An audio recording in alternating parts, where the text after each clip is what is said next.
If you thought only young people wasted time and money, you're mistaken. A lot of older people also don't understand that money and things and time are fungible. So let me just explain. So when you're young, you go and put, let's say you wasted 10,000 rupees when you were 22, 23.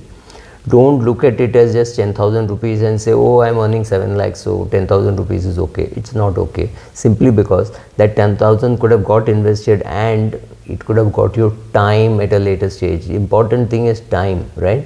So if this 1 lakh which you wasted or 2 lakhs that you wasted could have actually stayed invested for 30, 40 years, and you could have retired at 55 instead of 56, that's a big difference, right? Therefore, understanding that these are all fungible, so you could buy many things now or you could retire early. So think of it in that way. Think of the fact that this money is opportunity lost, this time is lost now. I wasted some time, I wasted some money. Now if this money had got invested, this is what I could have done, right? So if you think like that and you realize that money, time, things are all fungible, then you wonder saying, okay, this I am buying, and this means my retirement goes back by 6 months, or this is 6 months effort, or this is 8 months effort. Should I be investing it at all? Should I be buying it at all? Can I live without it? Or if I last 5 things which I bought, what have I done with it, right? Asking yourself those questions constantly makes you something like a, I'm not even saying something like a miser, but something like a thoughtful spender, thoughtful investor, right? It makes you very thoughtful, saying, do I need this or do I want my time? Do I need this or do I want an early retirement? Do I want this or do I want to invest that money? Asking yourself constantly these questions can be very useful as an investor and as a person wanting to retire early or do something else with your time, right? We are not so brave like some of the Americans who would work for 6 months and then go and stay in Nepal for 6 months, stay in Uttarakhand for 6 months, right? They do that kind of stuff, and women, or at least I don't have the guts, I would never have done it. So, but I'm saying that if you have some skills which you can use in Nepal, some skills which you can use in Uttarakhand, and you can use that time for your vacation, so be it, more power to you. So ask yourself, are you buying things because you want it, or are you buying things to show off? Is buying that thing, is it really giving you a great pleasure, or is that 5,000 rupee meal really giving you pleasure, or are you doing it just for society to tell people, oh, I've been to this restaurant, right? So I know people who live without cars. I'm a good example of that. I don't have a car. My laptop is at least 3-4 years old, and maybe 6 years old, and I know it needs a replacement. So all these things you do because you say, okay, by postponing my laptop, what am I doing? Is it some disaster? No, but it's heavy, so it's fine. I find it difficult to carry. Hey, but my travel has gone down, so it's okay. So I can afford to, so prioritizing things over money means you're postponing your retirement, and saving that money or investing that money means you will retire early. So if you don't understand, if you do understand that money is time and time is money, this is a very old saying, right? Benjamin Franklin, and saying time is money.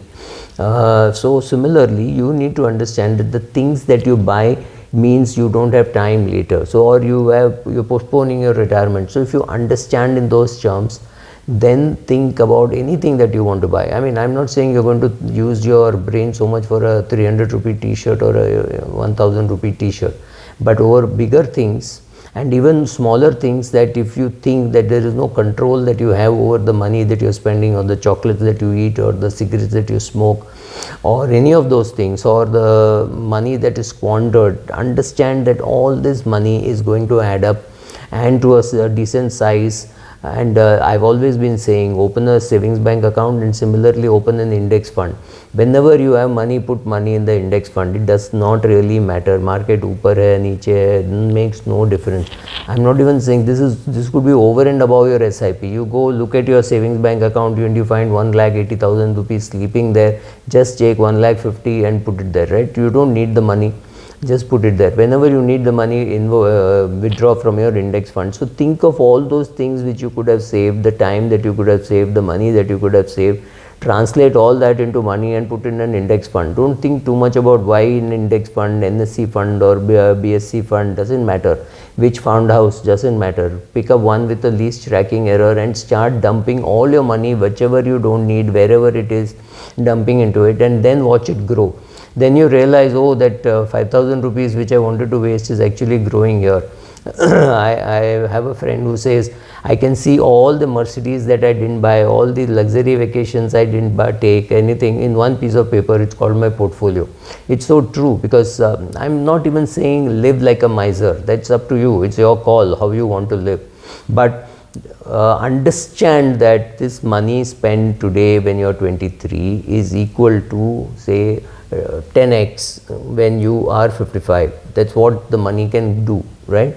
So think of it that way. Think of it as I know a friend who has recently lost lending money to another friend. It's not a small amount of money. It's about 7-8 lakhs, right? So he's given it, and that fellow is now not picking up the call. Now 7-8 lakhs in this guy's case means about 20 months of expenses. So the 2 years of your retirement, you've given away 2 years of your retirement, right, to somebody who's not even picking up your call now. So think of every expense which is big, which is between husband and wife. You decide that, okay, any expense over 50,000 rupees, we will sit and discuss, and we will see whether that thing is worth it, that money is worth it, or our retirement is worth it. And we understand that it is all fungible, so this is how we will work. Once you start thinking of money and things and time as fungible, you will start looking at life and retirement very differently. Thank you.